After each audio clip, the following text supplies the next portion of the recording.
और जाकर उनके पैरों में गिर जाते हैं और कहते हैं कि अगर तू मुझे नहीं डांटती, अगर तू मुझे नहीं कोसती तो मुझे भगवान के दर्शन नहीं होते।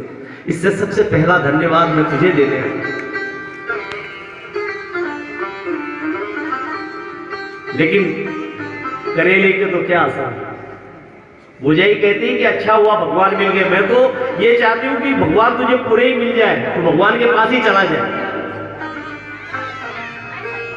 भाभी एड़ी जो है तो ध्यान ही देना, जेठाड़े केड़ी वेड़ी जो है।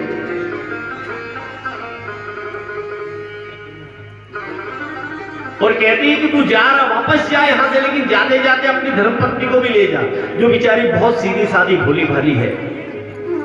उसे लेकर निकल पड़ते हैं और पूरे सगे संबंधियों के पास जाते कि कोई मुझे शरण दे दे, कोई मुझे। लेकिन धनहीन को कोई शरण नहीं देता। लोग पूछेंगे आप कैसे हैं, लोग पूछेंगे आप कैसे हैं, जब तक आपके पास पैसे हैं। मनीराम की माया है। रोकड़ेश्वर महादेव की पूजा की जाती है सब जगह। जगह जगह पर जाकर नरसिंह मेहता कहते कि कोई हमें सहायता कर दो, कोई काम धंधा, लेकिन प्रभु लीला करते हैं। और जिस प्रकार सुदामा का भंडार भरा, उसी तरह एक विशाल कोठी द्वारका नगर के राह पर एक विशाल कोठी नरसिंह मेहता के लिए प्रभु वहां पर बना देते हैं। जो डगर द्वारका की ओर जा रही होती है, उसी डगर पर नरसिंह मेहता का आलीशान महल बना देते हैं, आलीशान। और इतनी संपत्ति महाराज कि 14 पीढ़ियां बैठकर खाए तो भी वो संपत्ति पूरी ना हो, इतनी संपत्ति। नरसिंह भगत की पहले वाली पत्नी का देहांत हो जाता है। दूसरी पत्नी आती है, वो भी उनकी भौजाई जैसे। पत्नियां ज्यादातर भक्तों को अच्छी नहीं मिली,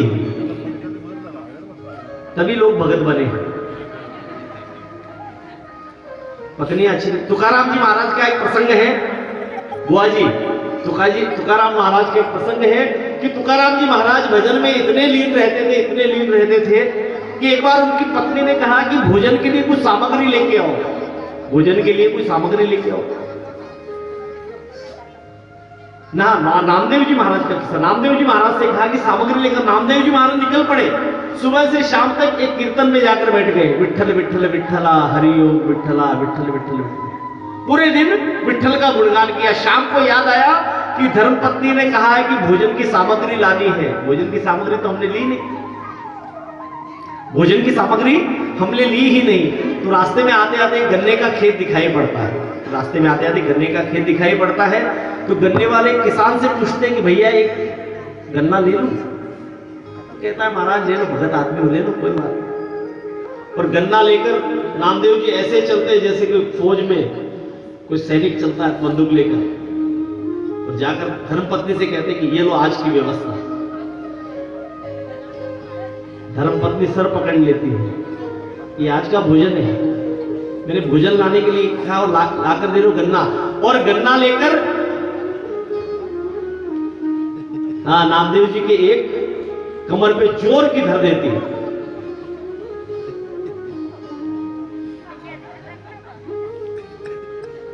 और जैसे ही नामदेव जी की कमर पर रखती, गन्ने के 2 टुकड़े हो जाते हैं। नामदेव जी उठकर नाचने लगते हैं, विठ्ठल विठ्ठल विठ्ठला कीर्तन करने। तो पत्नी पूछती है कि पागल हो गए हो? तो नामदेव जी कहते हैं कि तेरी जैसी सुशील और तेरे जैसी समझदार पत्नी मुझे मिली, इसका मुझे बड़ा आनंद हो रहा है। तेरे जैसी बूढ़ी पत्नी मुझे मिली, इसका मुझे बड़ा आनंद हो रहा है। तो पत्नी पूछती ऐसा कैसे? कि जब मैं गन्ना लेकर आया था तो वो एक था, मैं सोच रहा था कि हम दोनों कैसे खाएंगे, तूने मुझे मारकर इसके 2 टुकड़े कर दिए, एक तेरा और एक मेरा, तेरी भी व्यवस्था होगी मेरी। ये हास्य रंग हम इसमें ढूंढ रहे हैं, लेकिन इसमें भक्ति की पराकाष्ठा देखिए। भक्त पीड़ा महसूस नहीं कर रहा है, भक्त अपमान महसूस नहीं कर रहा है। अगर पत्नी गुस्से से भी बोल देते तो इंसान का ईगो हर्ट हो जाता है कि मुझे कैसे बोल दिया, मुझे कैसे बोल दिया, होता है कि नहीं होता? घर में आधी लड़ाइयाँ तो हुई है। क्या हुआ, दीदी बड़ी खुश हो रही है? नहीं, कहानी घर घर की है कि मुझे बोल दिया, मुझे। हर घर में कहानी है कि मुझे बोलने वाली तुम कौन। होता ही नहीं होता है। लड़ाई ऐसे शुरू होती है। अहम की लड़ाई है, अहम की लड़ाई, अहंकार की लड़ाई है।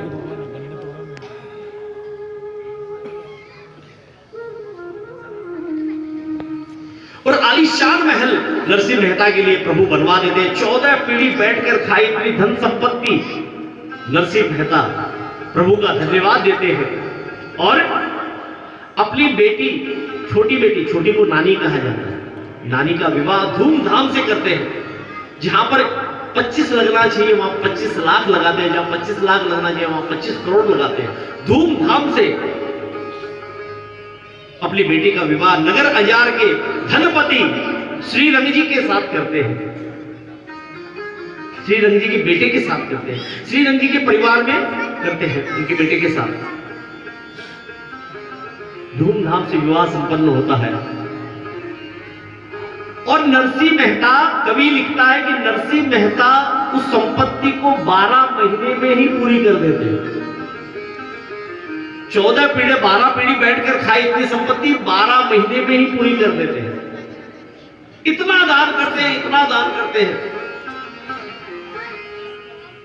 12 महीने में संपत्ति पूर्ण हो जाती है। नरसिंह मेहता इसलिए दान करते हैं कि अगर संपत्ति पास में रहेगी तो भजन नहीं होगा, हमारा ध्यान संपत्ति में जाएगा। इसीलिए इससे जितना जल्दी पीछा छुड़ाए उतना अच्छा है, और पूरी की पूरी संपत्ति दान कर देते। और फिर पकड़ो कि यहां पे कौन आता है? मूढ़िया। मूढ़िया यानी जो घर से निकाले हुए संत, वो सब आकर वहां पर डेरा जमा देते हैं। मोड़िया का वास बन जाता है नरसिंह मेहता का घर। और नरसिंह मेहता की दूसरी पत्नी बड़ी ही विलक्षण, क्रूर होती है, बड़ी ही गुस्सैल होती है।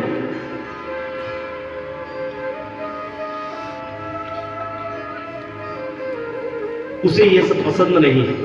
और यहां से मायरे की शुरुआत होती है। मायरे की शुरुआत, ये तो भूमिका थी मायरे की, मायरा भी शुरू नहीं हुआ, मायरा यहां से शुरू, मायरे का प्रसंग यहां से शुरू होता है। नानीबाई की बेटी, नरसिंह भगत की बेटी नानीबाई और नानीबाई की बेटी के विवाह की बात चलती है।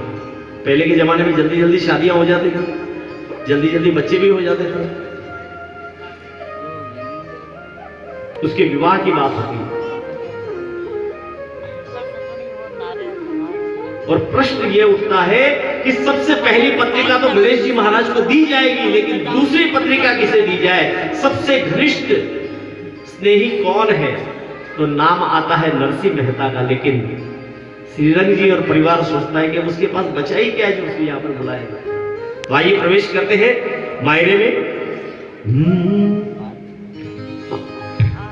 नरसिंह जी की डीकरी नानी बाई राम, राम जी नरसिंह जी री डीकरी नानी बाई राम, ब्याही श्रीरंग के घरा नगर अंजार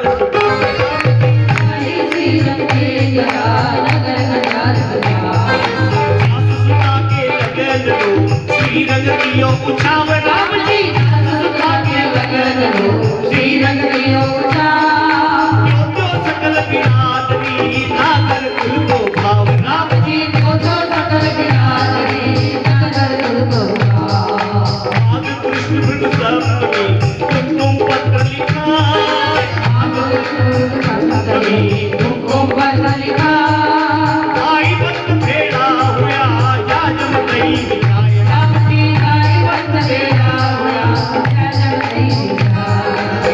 तुम लिखो गणेश को नागर जा, को गणेश को नागर जा, सब जात में हर जब जात विचार, अपनी जाति से सब जात में हर जब जात विचार।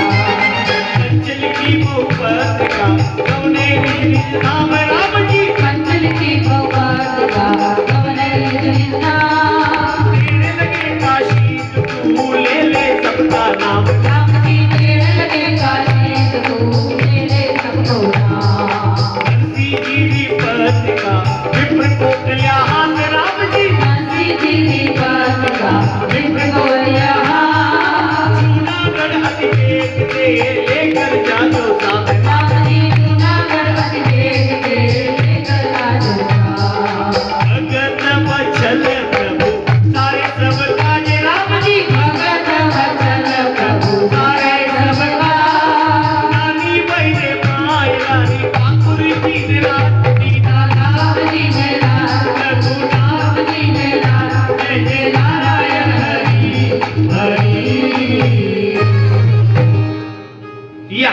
मायरे की शुरुआत होती है। नानी बाई की बेटी, उसका विवाह है और जाजम बिछा, राजस्थान में जाजम बिछा देते हो, ब्याह हुए जब जाजम बिछा दे, बाद में ब्याह लिबड़ जाजम उठाए जाए।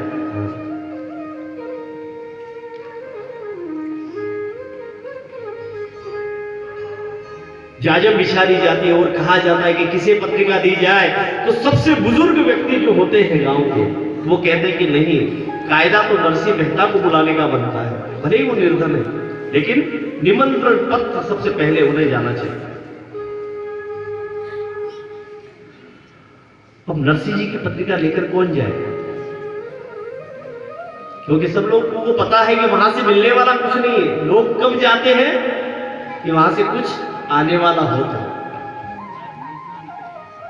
लुगाया गीता में भी जदी जावे जड़ पाव गुड़ आने वाला हुए जदी गीता में जदी जावे कि भाई कोई थर्मस है, कोई बाल्टी है, कोई गिलास है, मिले तो ही जवा में तो थोड़ा गुड़ पावे इतनी दूर गीता में जाओ बन जाओगे।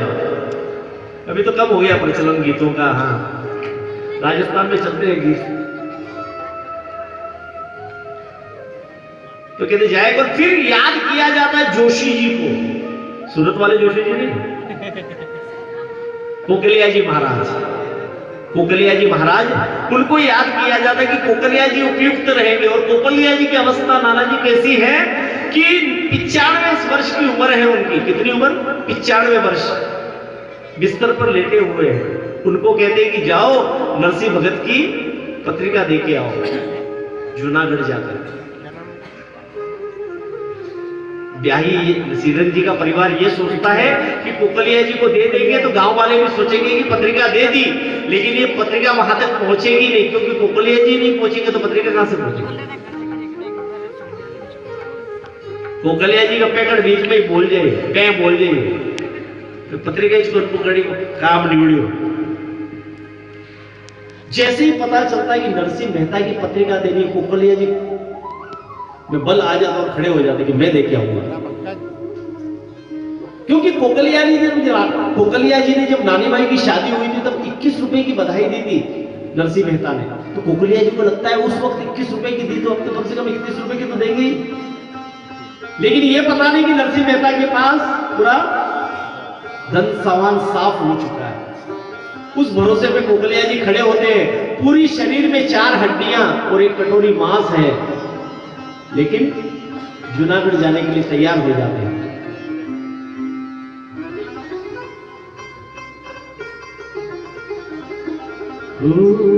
और जैसे ही घर में ऐसे कोई शादी का मायरे का प्रसंग होता है तो माताएं, बहनें, देवरानी, जेठानी, ननंद सब इकट्ठा हो जाती है। होती कि नहीं होती हो कि क्या करना चाहिए, क्या नहीं करना चाहिए। हाँ, सत्संग की बात होती तो इकट्ठा नहीं होंगी, लेकिन शादी की पंचायती करनी तो सब आ जाएंगे। देवरानी आ जाए, जेठानी आ जाए, ननंद आ जाए, यूं सब इकट्ठा हो जाती है। और क्या करती है देखिए, सासू ननंद और देवरानी जेठानी मिल बैठ, सासू ननंद और देवरानी जेठानी सब मिल बैठी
देवरानी जिठानी ननंद भौजाई सब आके इकट्ठा हो गई। अब क्या करना है?